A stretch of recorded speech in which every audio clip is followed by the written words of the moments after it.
I hope all is well with everybody. Welcome in. Today we're doing a Q&A, more Q&A based live. We're still going to have like the same live kind of conversational topic focused in type of discussion. And obviously our topic is talking about feminine energy. That's what we've been talking about, as well as like supporting the women's health and understanding how insulin resistance impacts our wound, as well as inflammation, and then really honing in onto the fact that we are not supporting our women's health the way that we should be, our feminine, our reproductive system. And so today I want to take a Q&A, and I want to take some questions.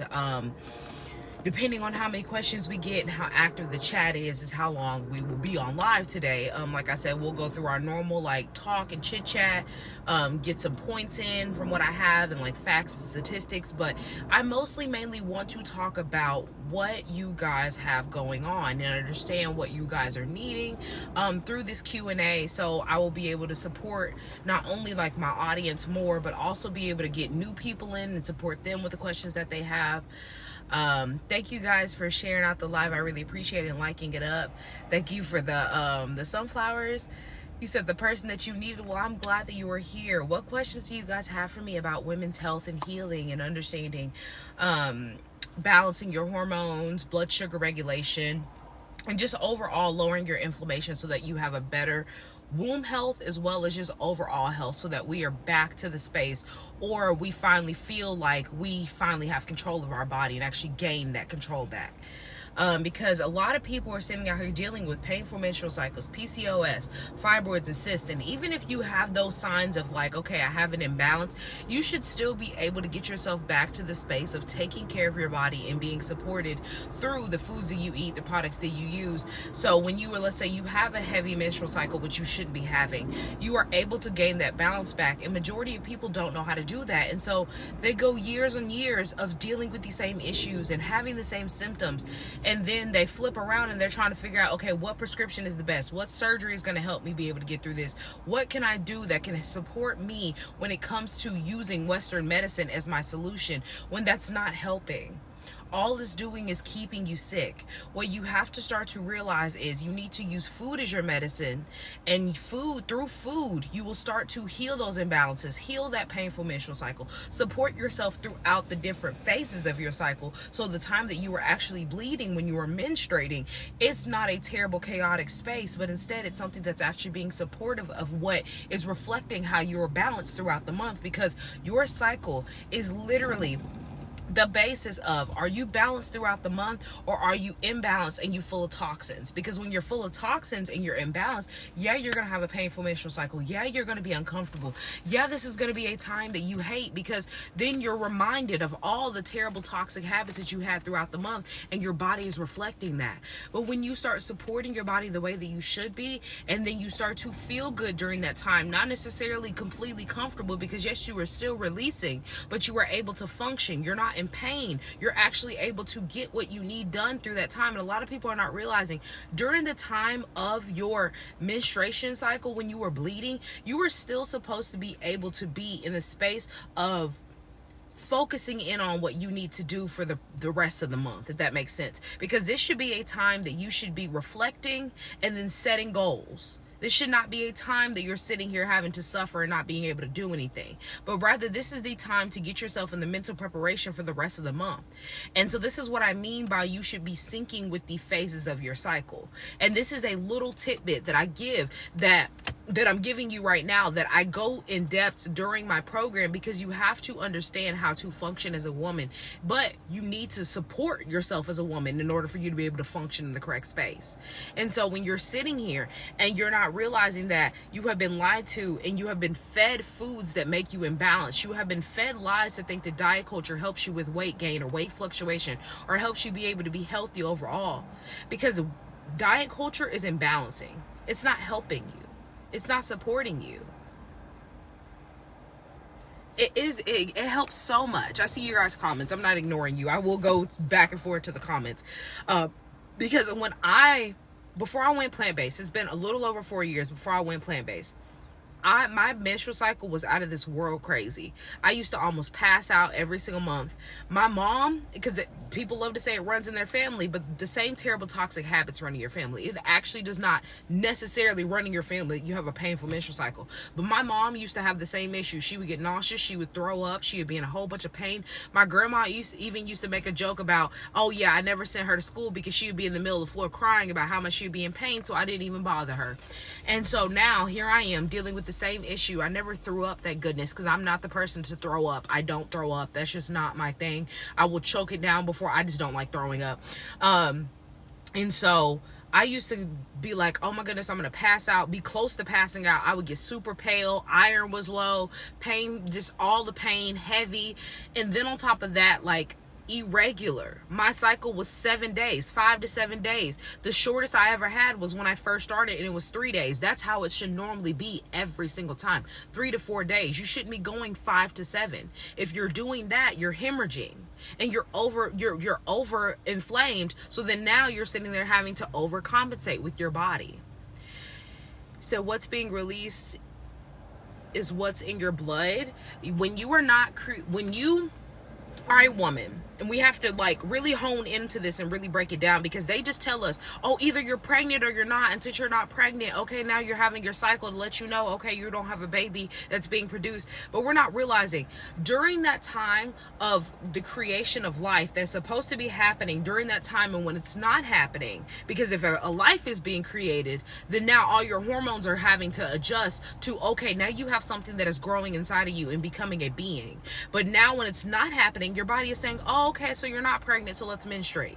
But what you're not realizing is this is a reflection to let you know, hey, let's say you want to get pregnant next month. Your body is telling you right here and there with that cycle for this month, when you're trying to get pregnant next month, hey, this one is overloaded with toxins and you're too inflamed. So this next time when you're trying to produce a baby, your baby is going to hold in all of that crap that you have, and you're going to be sitting there putting them in this chaotic state because all of this chaos is inside of your body. And then you, instead of helping that baby that now becomes a toddler who is eating, learn, hey, you don't have to put all these toxins in your body. You teach them, hey, put all of this inside of you. So when you were brewing in my belly and you got a taste of all of this and you got addicted and you got sucked into the realm of all of this crap, now you take this into your real life, and now this is where you are. So this is what runs in your family. You had these terrible habits. Now you raise this baby with terrible habits, and then you come together and you help them, train them up to be an adult. And then now this person has these same terrible toxic habits. That's what runs in your family. It's an endless cycle of you teaching them this toxic crap, and then them taking this toxic crap and then passing it to the next generation. And so we don't realize that these imbalances are being caused because we are backed up in our digestive system. Our blood sugar is thrown off, and we don't know how to balance it and regulate it. We don't understand how to support ourselves during the different phases of our cycle. We are not understanding how chronic inflammation feeds diseases. We just think that, oh, I can eat meat and I can eat dairy and I can eat processed foods. As long as I work out, as long as I do diets, I'm okay.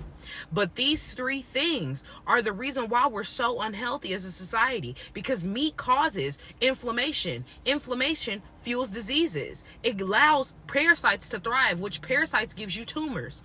You eat dairy, which causes hormone imbalances. It throws you off completely. And then on top of that, is going to cause you to have an overload of some type of estrogen or progesterone, etc., etc. And then you add in steroids. And then you're sitting here wondering why you're literally chaotic inside of the brain because your hormones are off. And then you also eat processed foods which give you no nutritional value. And that whole thought process of I have to have meat for healthy proteins, I have to have this for healthy proteins. And you're not sitting there realizing that meat is not a healthy protein or a healthy fat. If it was, you couldn't get obesity from eating too much meat. You couldn't get these issues that you have when you consume meat on a regular basis as a person. And when I say that it feeds these diseases, it does. Because if it causes inflammation, then that means it's feeding diseases. So, AKA, it's causing disease. And they teach us to eat these things. They teach us this from a very young age. And then they promote a pyramid and a plate to you at a very, very young age. And they say it's recommended by the GOV. Like, it's really crazy. Thank you for the follows. I really appreciate it. Let me see what comments you guys got. What questions do you have for me? Drop your questions. Like I said, I'm going to be referring back to the comments for what questions you have. This is going to be more Q&A based, but I'm just chit-chatting and talking, obviously, going through my points like I normally do. And so, our society has modernized us being so chemically imbalanced that we have nicknames for when we have the most hormonal spikes and they're irregular. And how you know they've made it normal is because they call it PMSing. Oh, you're just PMSing. Oh, are you on your cycle? Oh, no, you're just PMSing. So this is what I mean by societal norms are so misconstrued that we have made it modern, like, comedy to sit there and say, oh, you're just PMSing and brush it off. You shouldn't be PMSing. Why are you PMSing? If your hormones are balanced like they should be, there is no reason for you to have this, oh, I'm so angry. Oh, my goodness, now I'm so tired. Oh, my goodness, now I'm mad at everybody again. You shouldn't be PMSing. It's one thing to say, okay, I'm a little irritable, and I can address that, and I can tell everybody, hey, I'm a little irritable, just leave me alone. But you literally sitting there not being able to control your emotions, you sitting there crying your days in and days out for a week or two, you sitting there in depression episodes, and you're sitting there trying to figure out why. It's because you're hormonally imbalanced. Your chemicals are off because you have a whole bunch of toxins inside of you, toxic chemicals, and so now you're PMSing. There is no reason for you to have all of these imbalances. And y'all don't realize that these imbalances that you have are leading you to have a hormonal disorder. You're going to develop PCOS. You're going to develop endometriosis. You're going to develop fibroids. You're going to develop cysts. And that's not me speaking it onto you. This is just the literal fact of the timeline that you are putting yourself on. And I know this from speaking from experience because I used to be estrogen dominant. I used to be in the space where my estrogen was so high. This is the reason why when it was time for my estrogen to be balanced between everything else or even lower, the reason why I was PMSing. It was the reason why that I was sitting there during the month, sitting there having depression episodes and anxious and couldn't figure out what was going on. And then when I finally hit the time of me actually bleeding, now I'm sitting here with low iron, estrogen through the roof, a whole load of inflammation. And so that I'm sitting here in this chaotic bubble of just pain, heavy cycle, irregular cycle. And I'm sitting here trying to figure out why I only get about like 3 days out of the month that I'm comfortable. I only get about 3 to 5 days out of the month that I'm sitting here feeling like I finally have myself back. I finally have my head on straight. I finally can get things done. That's not the way to live. And I'm saying this as somebody who used to think that, like, oh my goodness, I have to be in the space of people calling me, like, nobody has called me this, but just thinking in my brain, I'm lazy. I'm not doing enough. I can't do anymore, but I need to be doing more. In reality, a lot of y'all sit there and either get called lazy or you call yourself lazy because you see other people doing things and you think that you should be doing that, but you're not lazy. It's the lack of nutrition. And a lot of y'all are not realizing the reason why you're so fatigued, you can't get things done, you feel like you mentally cannot focus or you cannot jog your memory or anything, is because you're not lazy. It's nothing wrong with you. Your hormones are thrown off. And then you keep eating the same way, feeding the same toxins inside of your body. And this is going to keep this endless cycle of you not being supported.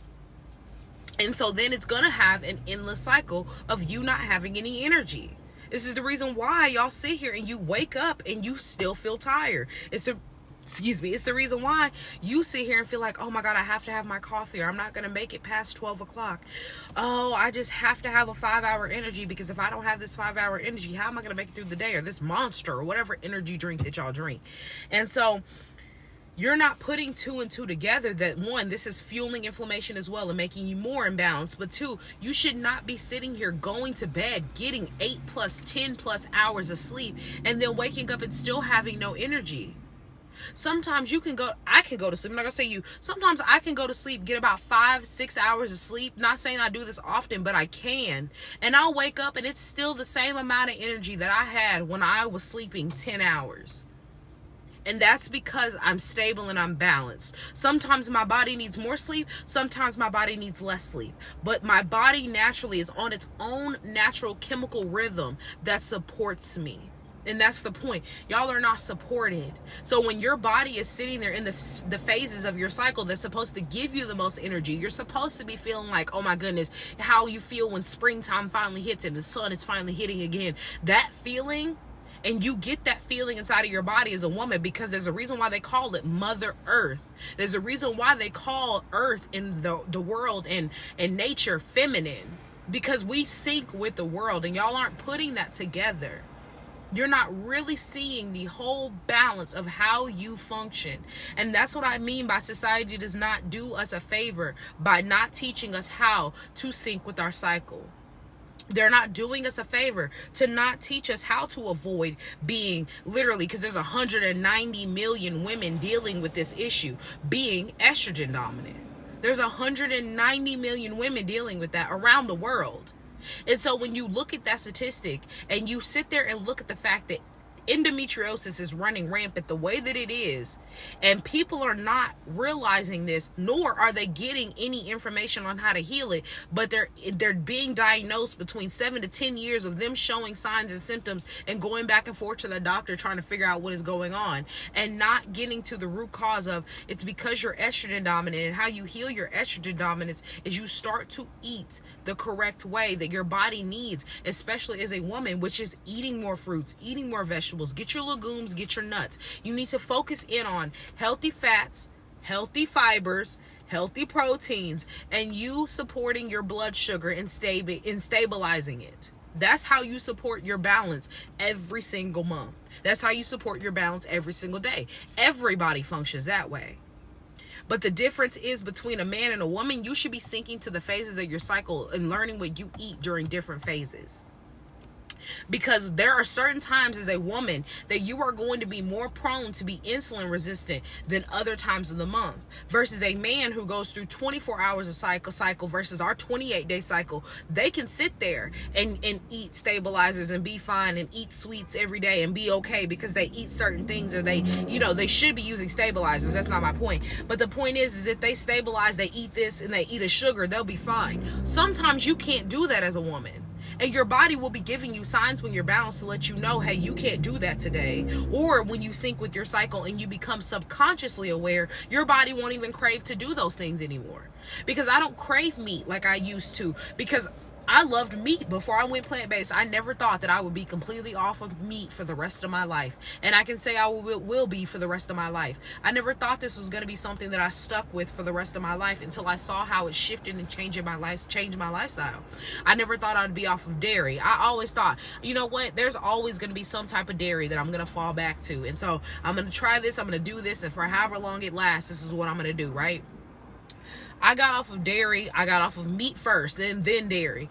I've been plant-based for, let's say, 6 months. Within 6 months in, I saw a shift in my body. I saw a shift internally when it came to my mental health. I saw a shift when it came to my gut and etc.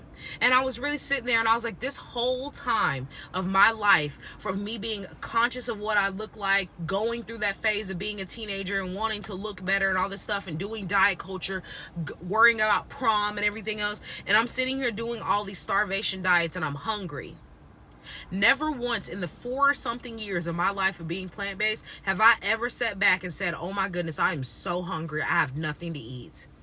And I was constantly saying that before I went plant-based. I'm so hungry, oh my goodness, I can't eat anymore, oh, I'm counting calories doing this, I hate counting calories, but I have to do it because I don't want to gain any more weight. It's so difficult, speaking for me to overeat now. And I used to overeat a lot, and I know a lot of people who also overeat. I used to emotionally eat. It is so difficult for me to overeat now. And the reason why is because I gain all the nutrients that I need. I'm not sitting here just eating a bunch of empty calories. And empty calories aren't just chips, by the way, because they love to throw that statistic in there. I mean, that fact in there that empty calories are chips and cookies. And it's not just your snacks, your processed foods. Y'all don't realize that when you're eating your McDonald's, you're eating your Burger King, you're going to chain restaurants, those are also empty calories, because they're not giving you any nutritional value in the food. And then you sit here and wonder why you're hungry within 30 minutes to an hour and you just ate.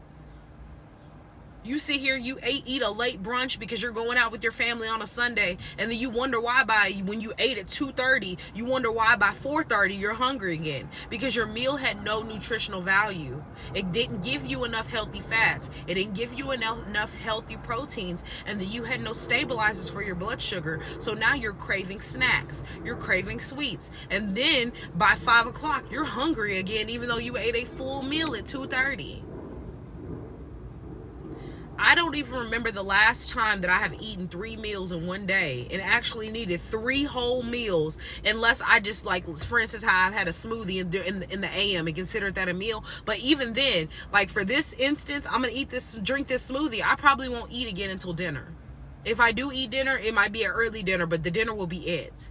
And it's not because I'm starving myself or I feel like I can't eat because I want to lose weight. It's because I literally do not get that hungry.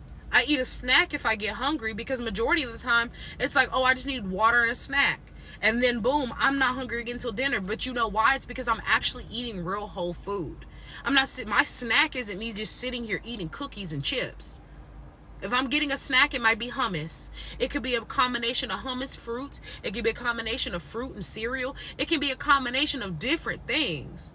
But a lot of people are sitting here not realizing that, like, you eat in excess and yet you're still hungry. You eat an excess of food, yet you're still malnourished. At what point are you going to realize that, obviously, if you're still eating and you're still hungry, you are lacking nutrients in the food that you are programmed into eating? Charlene, I think it says, as Charlene said, I am trying to get my A1C down. Just did my blood work. Got to change my eating habits. I love that for you, that you recognize that and you realize that you have an issue when it comes to your blood sugar balance. And so since you are at the space of recognizing that you need to change your eating habits, what you have to do is realize that the lifestyle that I'm assuming, I can't assume, but I'm going to assume based off of the comment, you eat meat, dairy, and processed snacks. If you don't, please correct me, obviously, but you have to get away from those 3 things. At least toxic, terrible processed snacks, because I still eat snacks. That's why I said that, like, sometimes it might be me going to get some hummus. It might be me, sometimes I do eat chips. I'm not going to say I don't eat chips, but I don't sit there and just snack on chips all day by itself. I eat chips that actually have nutritional value, that are actually made from potatoes, that are actually made with good oils and not seed oils, and etc. You said you do, and you're trying to avoid all of that. So the best way for you to be able to stay in the space of avoiding all of that and not, like, falling back into old habit patterns, because when you get hungry, you're going to flop back, or you're going to want to flop back, and you're going to get those cravings, and then it's going to seem impossible, and you're going to hate it. I hate when people do that. Like, you're in a parking lot. Why do you have to do that?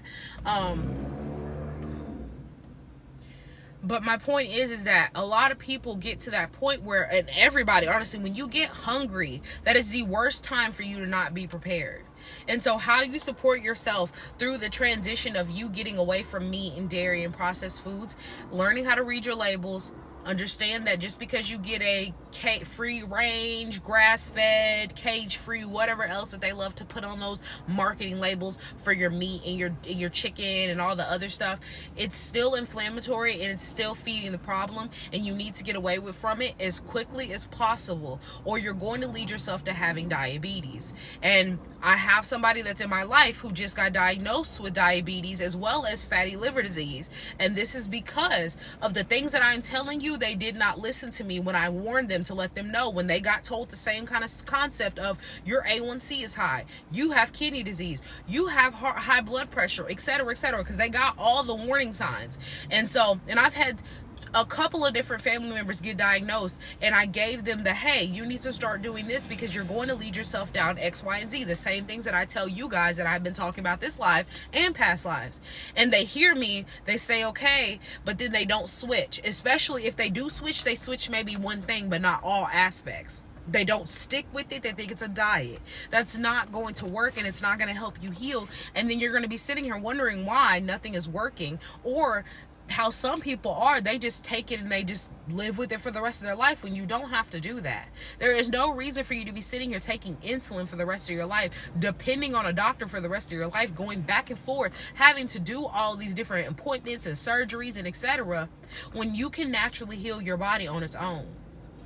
But you first have to understand what is throwing off your balance. You have to realize that cutting out the meat and the dairy and cutting out these toxic processed foods and understanding how to read your ingredients, learning the fact that your healthy fats, your healthy proteins, your stabilizers are going to come from fruits and vegetables. They're going to come from legumes. They're going to come from nuts. If you have a nut allergy, you don't have to eat nuts. I have to preference that. I don't know why people sit there and act like there are no other fruits or vegetables or legumes on this earth besides a nut. But as soon as I bring up the fact that nuts are involved, they're like, well, I'm allergic to nuts. I can't eat that. I didn't say you had to eat it. My point is that you don't even realize the plethora of, there's literally thousands of plants on this earth. There are thousands of plants on this earth.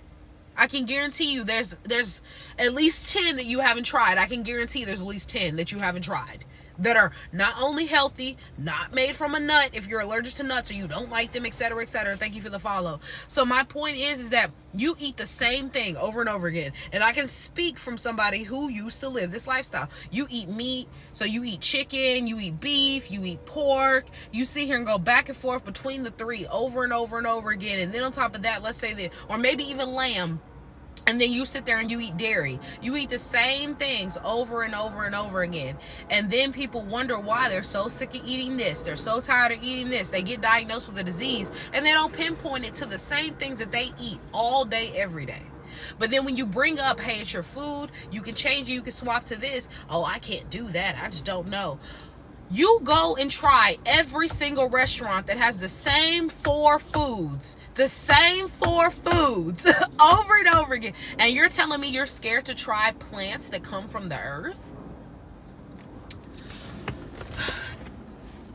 That's not my battle to fight.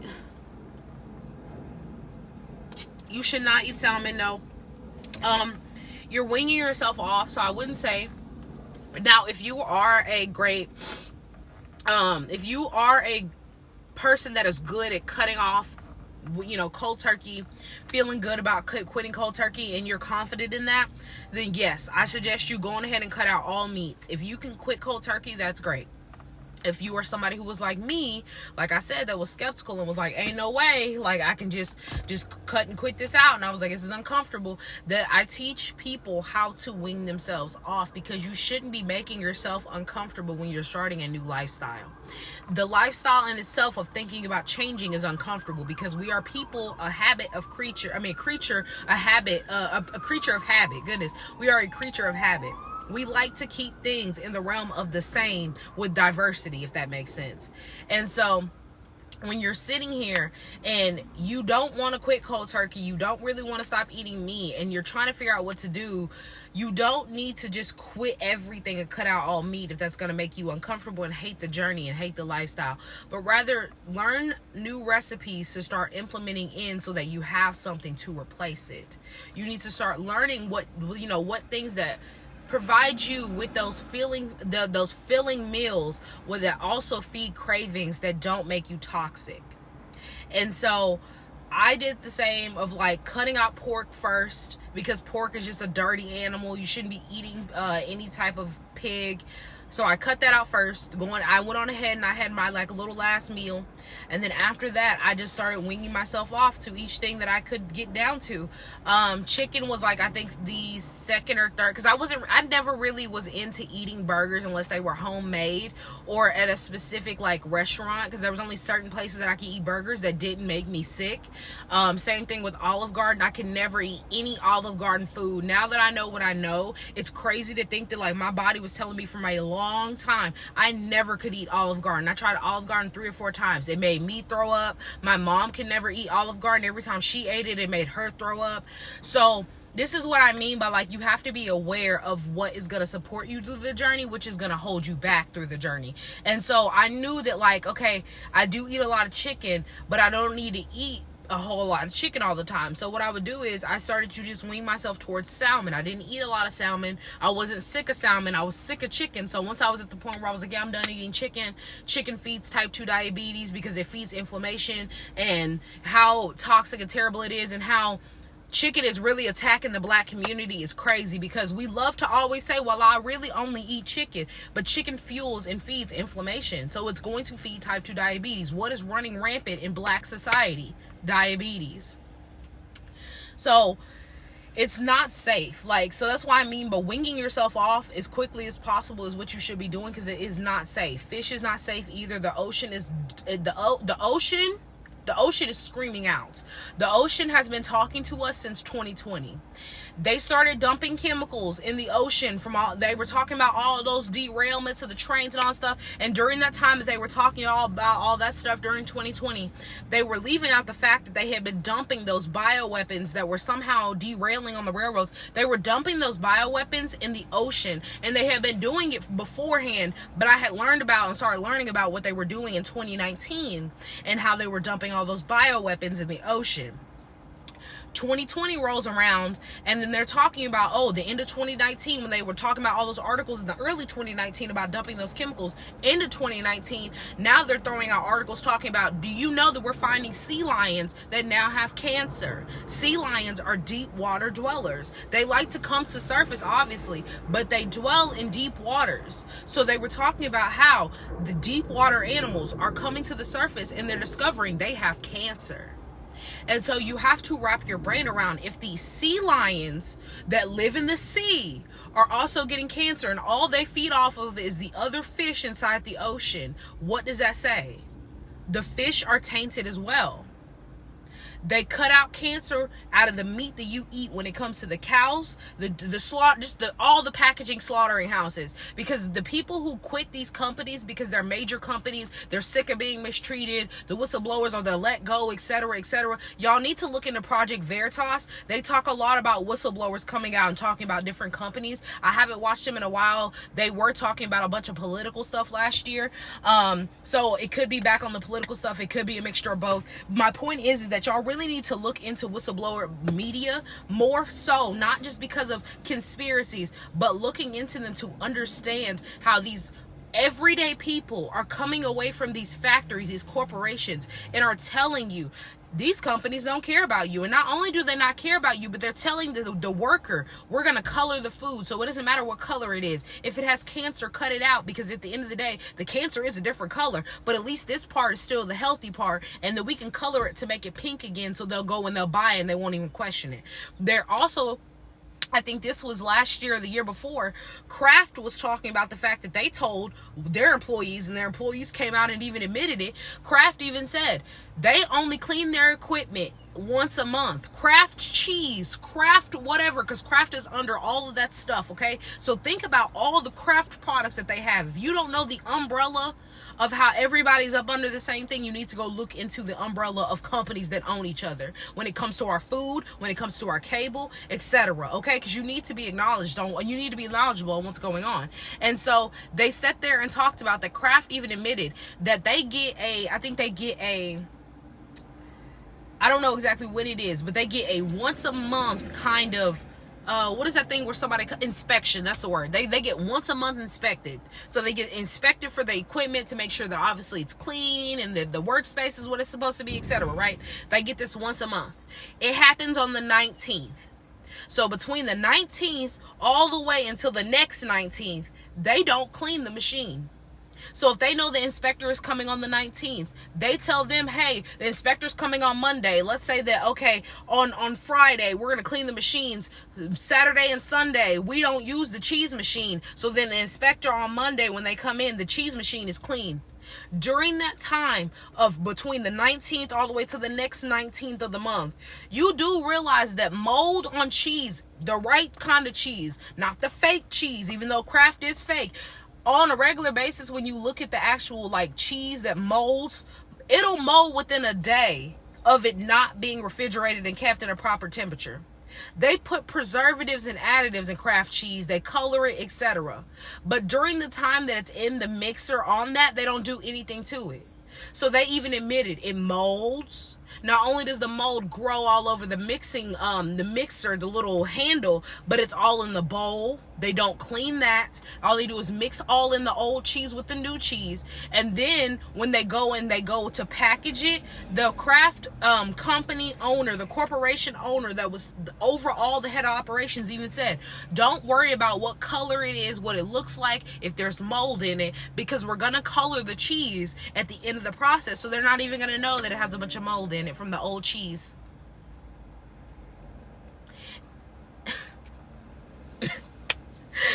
like, it's not funny, but it's funny because they think it's a game. And a lot of people treat their own life like it's a game because y'all don't even like do any research into what you're eating. That's why I say you can't just go any and everywhere and keep eating everything. Y'all even talk about how these cheese slices taste like plastic, and then they talk about how they're basically are plastic. Because I posted a video, I think I posted a video either a year or two ago, that somebody who was working in the corporation that does all, not corporate, that corporation, but talks about, they do scientific studies on food. They were talking about how sliced cheese, especially like Kraft and all those cheap slices, majority of them are literally one micro, like chromosome away from being plastic. They're one microorganism away from being plastic. They are dang near plastic. And so thinking about the fact that they are dang near plastic and you're putting this on your burger and it melts all over your burger. The reason why it melts so beautifully is not because this cheese melts so beautifully. It's because this cheese is plastic. How does plastic melt? You heat it up.